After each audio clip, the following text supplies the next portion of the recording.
Very good, Mrs. Travers. This is getting beyond a joke, Jeeves. Aunt Dahlia wants me to pinch that blasted cow creamer. Stiffy wants me to pinch the blasted cow creamer. Do you want me to pinch the cow creamer, Jeeves? I think it would be most unwise, sir. Well, you're the only one. I explained to her why it was impossible, and all she could say was, well, get on with it. There may be a way of taking Roderick Spode and his threats of violence out of the picture altogether, sir. Really? Well, I don't see how. If one were to get the goods on Mr. Spode, as I believe the underworld phraseology has it, he might well be rendered a negligible force, sir. Well, yes, we haven't got anything on him. I don't even know where we'd look.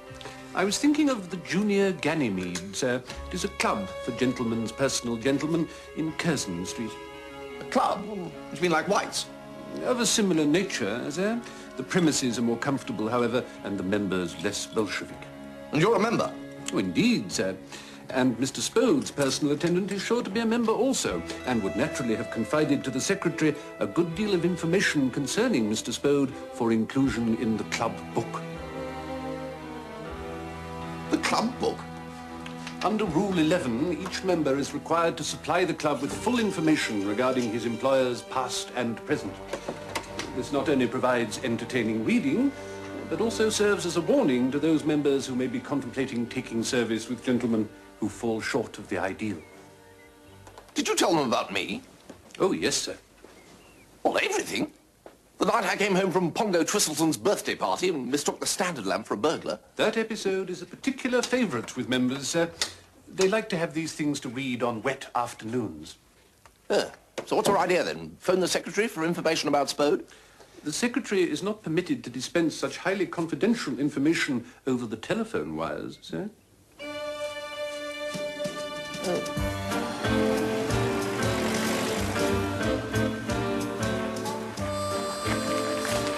Right, all set, Jeeves? Yes, sir. Good. And for heaven's sake, hurry back. Indeed, sir.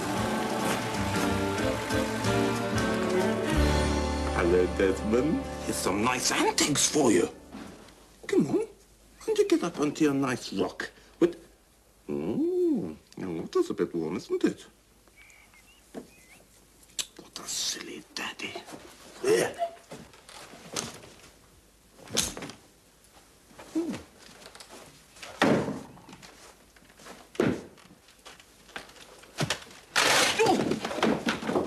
Come in. Oh, sorry, sir. I just wanted to turn your bed down. Shall I come back later, sir? No. This curtain's stuck. I'll get Mr. Herbert to come up and see to it, sir. You could reach it if I lifted you up. Oh, I don't know about that, sir. Well, it's Desmond, you see. The sun's on his tank. I don't know, sir. No, just stand there. You see, it's the wing that's stuck, I think. No, I can't quite reach, sir. Well, we'll try once more. I don't know as I can, sir. Of course you can. Come on. Gussie. Oh, hello, Madeline. I'm just, Gussie, how could you? Madeline? Of course, one can't get proper gentlemen nowadays. They're not what they were, sir. The one I've got at the moment insists on calling me by my first name. So one tries to be tactful, of course. One is simply swimming against the tide. I blame their parents. Yes, sir. How's yours now, Jeeves? Oh, really? Quite promising.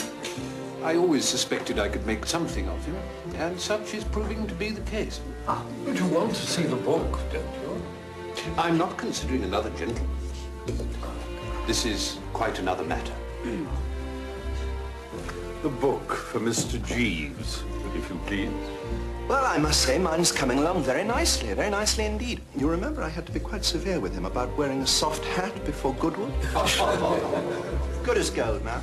Good as gold. Ah, thank you. I'm really quite concerned about this first name business. I think they pick it up from the cinema. Why don't you try not answering when he calls you by the wrong name? Oh, I don't think I could carry that off. One doesn't like to hurt their feelings, does one? No, I don't.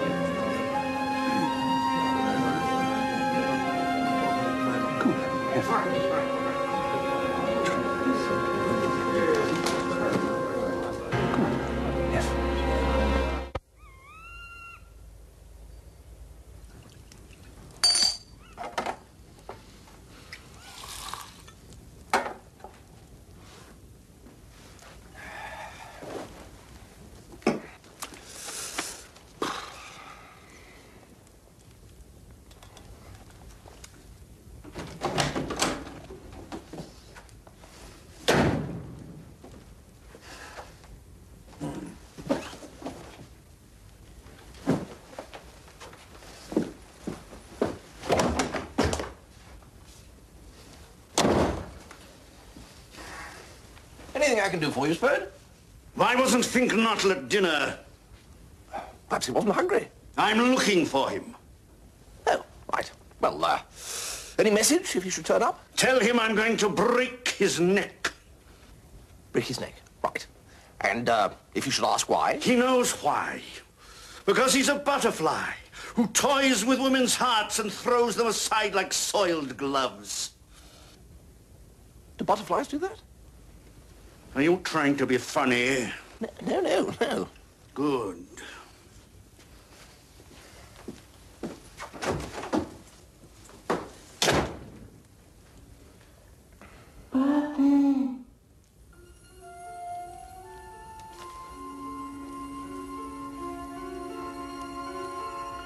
Show yourself. I am not afraid. Do you bring a message for me from the other side? Get me out of here!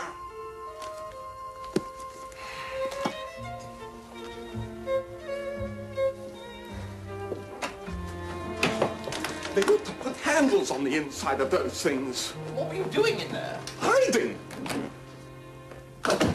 Why you didn't look in the wardrobe, I can't imagine. I thought these dictators were meant to be thorough. Stop complaining. Oh, what's all this about you throwing away Madeline's heart? It wasn't me, it was her. The housemaid was helping me with the curtain. Madeline came in and...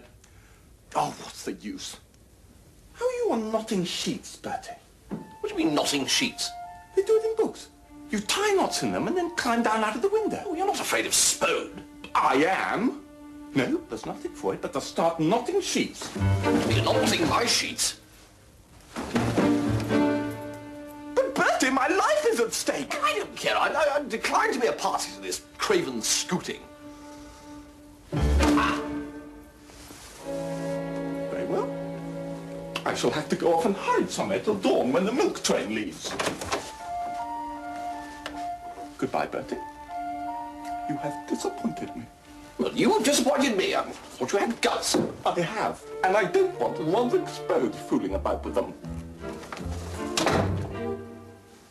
So, 12 o'clock midnight, you're waiting in the silver room, all right? Yes, I see. In comes Bertie, you let him take the creamer thing, and then you biff him. Biff him. Yes. I see. He has agreed to this now, has he? He hasn't any choice. That should do it, I should think. Really? You want to see some blood, remember?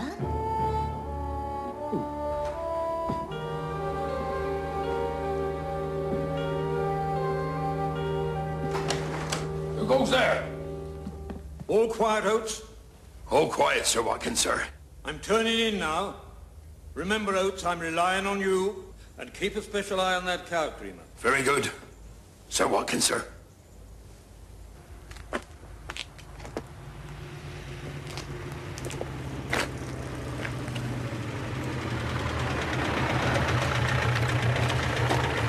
Well, what happened, Jeeves? Has Spode got a secret? Indeed he has, sir. Tell me all. I fear I cannot do that, sir. The rules of the club regarding the dissemination of such material are very rigid. Well, what was the bloody use of going, then? It's only the details of the matter that I'm precluded from mentioning, sir. I am perfectly at liberty to tell you that it would greatly lessen Mr. Spode's potentiality for evil were you to inform him that you know all about Eulalie. Eulalie. Eulalie, sir. You're sure you can't go any deeper into the subject? Quite sure, sir. Were I to do so, it is probable that my resignation would be called for. Well, we wouldn't want that, of course. All right, Jeeves, drive on.